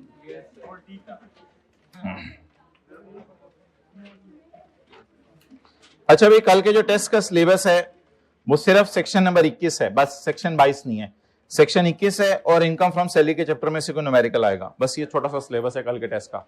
सेक्शन 21 तो रनिंग में है ना सारा। बस क्वेश्चन बताएं यार, छोड़ें जल्दी, टाइम नहीं है, क्वेश्चन बताएं। 40 नासिर हैज बीन वर्किंग, अच्छा सीधे फारग आना, नासिर ही वर्क कर रहे हैं as head of finance in Asaish private limited. Basic salary बोलें जी।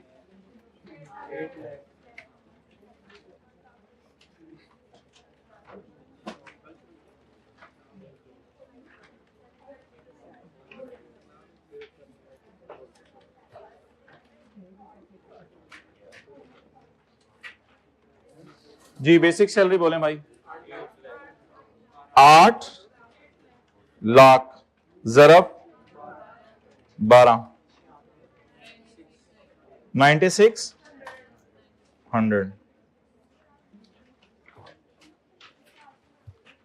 नेक्स्ट आगे चलें। मेडिकल अलाउंस, नहीं भाई, मेडिकल अलाउंस को आइसोलेशन में नहीं देखना, अकेले नहीं देखना, बेबी को अकेले नहीं देखना, बेबी को बाबा के साथ देखना है, ताकि पता चले पराचे हैं या गुज्जर हैं या जाट हैं। तो मेडिकल अलाउंस भी है और हेल्थ, आप तसल्ली से ना रिलैक्स होके, पीछे हो जाओ थोड़ा सा, तसल्ली से रिलैक्स होके इन दोनों को मिला के पढ़ें। मेडिकल अलाउंस है 1 लाख, अलाउंस का मतलब होता है लगा बंदा कैश, हर महीने मिल रहा है आपको। इसके अलावा हेल्थ इंश्योरेंस करवाई हुई है नासिर की और उसके बीवी बच्चों की टर्म्स ऑफ एम्प्लॉयमेंट के मुताबिक। आगे वैसे कोई पढ़ने का इतना फायदा नहीं होना, क्योंकि जो टर्म्स ऑफ एम्प्लॉयमेंट के मुताबिक बेनिफिट होता है वो क्या हो जाता है, माफ। जब वो माफ हो गया तो फिर मेडिकल अलाउंस माफ नहीं होगा, मेडिकल अलाउंस क्या होगा, टैक्सेबल होगा। मेडिकल अलाउंस क्या होगा, फुली टैक्सेबल। और जो हेल्थ इंश्योरेंस है वो एज पर टर्म्स होने की वजह से क्या हो गई, माफ हो गई। इसके लिए वैसे हमारा जो एम्प्लॉयर है वो एनुअल इंश्योरेंस प्रीमियम दे रहा है 1 लाख रुपया, यानी उसने हमारी इंश्योरेंस करवाई हुई है। इंश्योरेंस कंपनी ने 5 लाख रुपए का इलाज करवा दिया है, हमारा इंश्योरेंस कंपनी ने 5 लाख का इलाज करवा दिया है। आज ये काफी अरसे बाद इलाज की अमाउंट सवाल में गिवन है, तो इसलिए हम चैप्टर 7 निकाल के आपको एक चीज दिखाते हैं।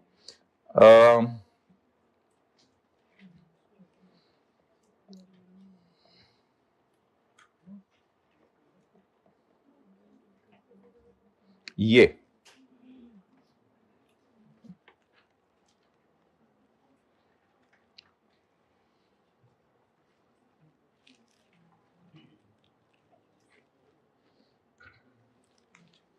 एम्प्लॉयर, एम्प्लॉई, हॉस्पिटल और insurance company. Employer insurance company को कितना दे रहा है, एम्प्लॉयर इंश्योरेंस कंपनी को कितना दे रहे हैं, 1 लाख। कितना इलाज कराने की लिमिट सवाल में दी हुई है, नहीं दी हुई, 5 लाख लिमिट नहीं दी हुई इलाज करवाने की, बल्कि इलाज का एक्चुअल खर्चा दिया हुआ है। The insurance company incurred 5 lakh, actual खर्चा दिया हुआ है। लिमिट थे 7 लाख 8 लाख, पता नहीं कितने की हो, एक्चुअल इलाज का खर्चा कितना आया, 5 लाख। एक्चुअल इलाज का खर्चा आया 5 लाख। अब बात भाई ये अराइज होगी कि इसको कंसिडर करना होता है, उन दोनों फिगर्स को क्रॉस करना होता है, इसको कंसिडर करना होता है लेकिन आज क्योंकि ये एज पर टर्म्स है तो फिर सिनेरियो ये बन गया। दिखा दिया मोबाइल, हो गया, बात हो गई, अब करा लें सी हम। अच्छा जी, अब देखें सवाल में लिखा हुआ था कि medical facility as per terms है। बोले मेडिकल फैसिलिटी, तो वो एज पर टर्म्स होने की वजह से 0.4 लगेगा ना, वो एज पर टर्म्स होने की माफ हो गई, लेकिन medical allowance is fully taxable. चलें जी, अलाउंस बताएं कितने। अच्छा इस तरह बेशक लिख लिया करें पेपर में, फुली टैक्सेबल टी और फुली एग्जाम जी। बोले medical allowance 1,12,000। Next, house rent allowance मैं देख लेता हूं, मैंने देख लिया।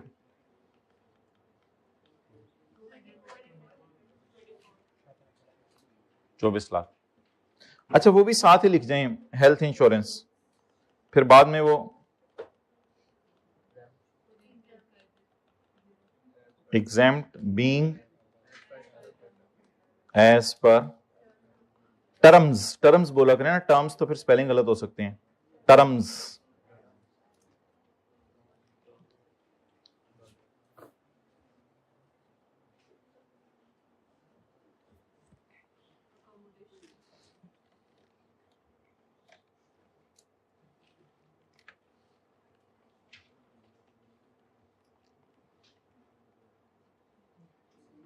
नहीं ये हाउस रेंट अलाउंस किसने लिखवाया था प्लीज, इट इज ये बंदा कौन है? नहीं किसी ने बोला था हाउस रेंट अलाउंस। रिवाइंड करो जरा वीडियो, देखो किसकी आवाज थी, खुद ही मान जाए कोई। कॉस्ट ऑफ लिविंग अलाउंस यानी महंगाई वगैरह के लिए, cost of living allowance. Cola, cost of living allowance. एक घर दिया हुआ है जो कि एम्प्लॉयर की ओनरशिप में है, नो रेंट, यानी एम्प्लॉयर ने एम्प्लॉय को घर दिया हुआ है और एम्प्लॉयर उससे रेंट नहीं ले रहा। ये वो वाला नहीं है कि एम्प्लॉय या उसकी बीवी का घर है, वो वाला नहीं है, उसको सेल्फ हायरिंग कहते हैं, ये वो वाला नहीं है, ये तो एम्प्लॉयर ने घर दिया हुआ है। एपीएल प्रोवाइडेड, एपीएल ने दिया हुआ है। क्या दिया हुआ है, ऊपर से मिला के पढ़ें, इसको क्या कहते हैं आप लोग, पता नहीं, दो नुक्ते कहते हैं, हम तो सेमी कॉलन कहते थे, सेमी कॉलन कहते हैं, पता नहीं आप लोगों में से किसने बताया था, तो सेमी कॉलन, कॉलन कौन बता दिया करें, तो हमारे कौन से अंग्रेजी का पेपर है कोई, कॉलन। तो कॉलन के बाद लिखा हुआ है residential house owned by APL. एक रेजिडेंशियल हाउस है जो एपीएल ने ओन किया हुआ है, वो एम्प्लॉय को दिया हुआ है फॉर नो रेंट, और फेयर मार्केट कराया घर का कितना है। तो भाई इसी प्रोविजन को तो हमने पढ़ा था कि अकोमोडेशन प्रोवाइडेड, एम्प्लॉयर ने एम्प्लॉय को क्या दी हुई है, अकोमोडेशन।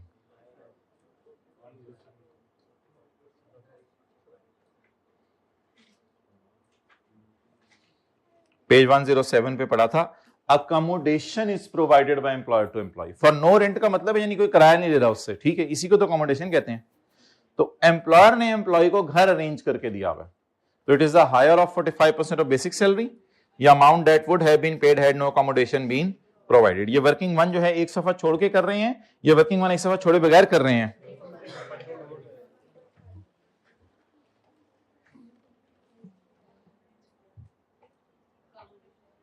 घर,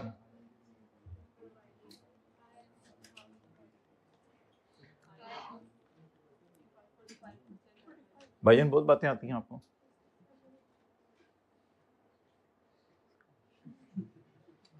भाई आजकल जमाना नहीं है बच्चों को डांटने का, डांट के भी देख लिया करें। वो पुराने जमाने होते थे बच्चे बर्दाश्त कर लेते थे, आजकल सोशल मीडिया की वजह से बर्दाश्त भी खत्म हो गया, हर चीज में क्यों क्यों कैसे क्या। मेरी गलती सुन लिया करो बात भी नहीं करने देते। फेयर मार्केट रेंट 3 लाख ज़रब 12,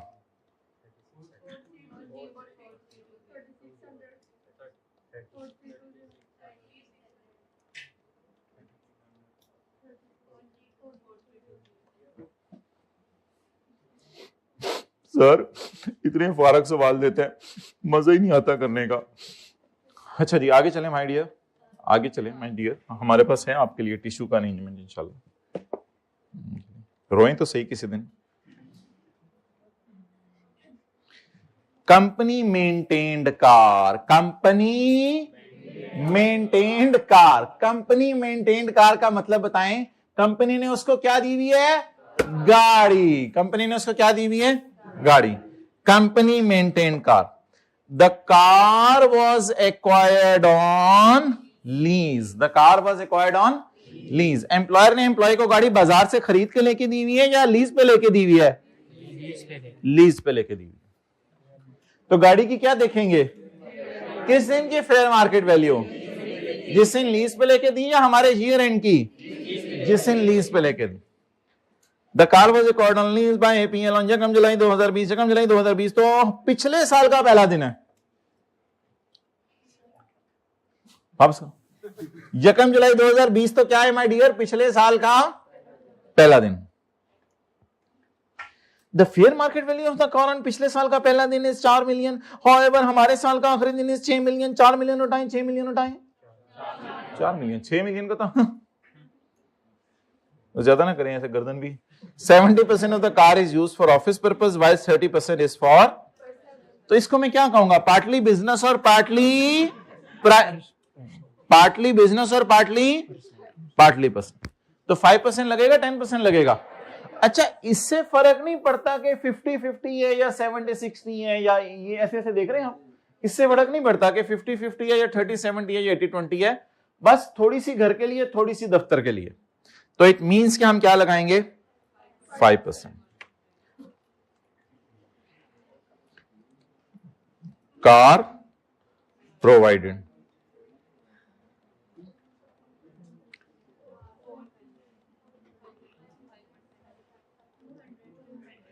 इंटू कितने बेटा? कितने? हमारे साल दी है या पिछले साल दी थी? तो फिर हमारे साल तो पूरा साल इस्तेमाल हुई ना।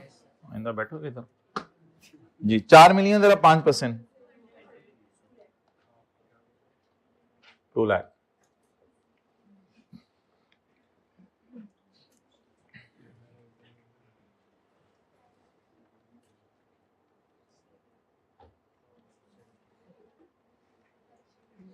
पेट्रोल बोलें।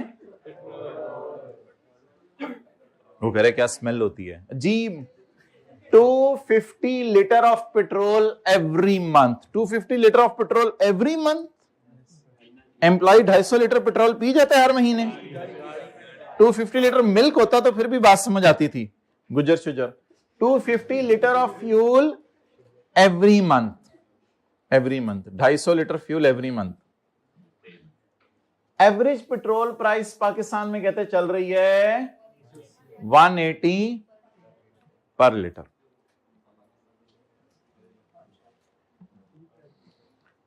अच्छा ये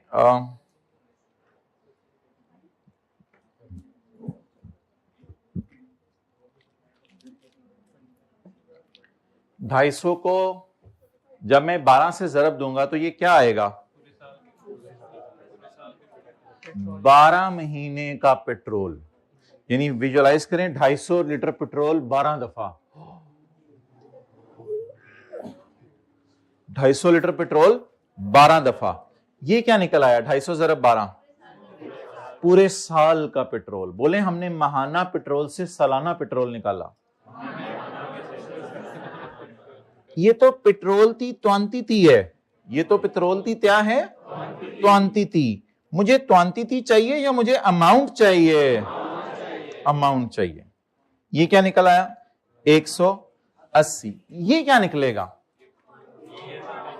ये 1 साल के पेट्रोल की कीमत निकलेगी। ये 1 साल के पेट्रोल की कीमत निकलेगी। ये सारा पेट्रोल मैं घर के कामों के लिए इस्तेमाल कर रहा हूं, फिर तो मेरी सैलरी में ऐड हो। अगर ये सारा पेट्रोल मैं घर के कामों के लिए इस्तेमाल, अच्छा इस तरह कोई वाज़े प्रोविजन हमने नहीं पढ़ी थी कहीं पेट्रोल के बारे में। एक बात ये भी याद रखिएगा, इस तरह कोई वाज़े प्रोविजन नहीं पढ़ी थी। तो इस तरह की कोई प्रोविजन आ जाए तो अकल लगानी पड़ेगी। बस हमने पढ़ा था जो भी बेनिफिट एम्प्लॉयर एम्प्लॉय को दे वो सैलरी में ऐड होगा।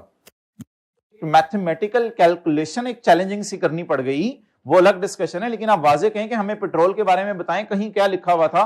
भाई हमने एक सिंपल रूल पढ़ा हुआ है, जो भी चीज एम्प्लॉयर एम्प्लॉय को दे रहे हैं और एम्प्लॉय अपनी जात के लिए इस्तेमाल कर रहा है वो सैलरी में ऐड होगी। आप बता दें मैं इस पे 70% लगाऊं, है तो पिछली एडजस्टमेंट में पढ़ा हुआ 70 और 30, लेकिन अकल तो हमारे पास है ना। अब मुझे बताएं मैं 70% लगाऊं इस पे 30% लगाऊं? अगर 30% लगाया तो ये कौन से वाले इस्तेमाल वाली फिगर आएगी? परसेंट। तो मेरे भाई जो इसकी जात को फायदा हो रहा है वही सैलरी में ऐड होगा ना। जो पेट्रोल दफ्तर के कामों में जल गया वो तो सैलरी में ऐड करना अजीब सी बात है, फिर इसकी जात को फायदा तो नहीं हो रहा। तो मेरे ख्याल से तो ये एक अजीब सा फैक्टर लगाना था एंड पे 30%। जो 30% ना भी करके आता उसको थोड़े बहुत नंबर तो शायद मिल ही जाते हैं। चलें छोड़ें, कल ये फेस पे नोट करेंगे। जिसने ये सवाल कल घर में नहीं किया था वो जरा अपना हाथ आगे रखे, हाथ आगे रखें अपना, जिसने ये सवाल कल घर में नहीं किया था। जिसने ये सवाल कल घर में नहीं किया था अपना हाथ आगे रखे।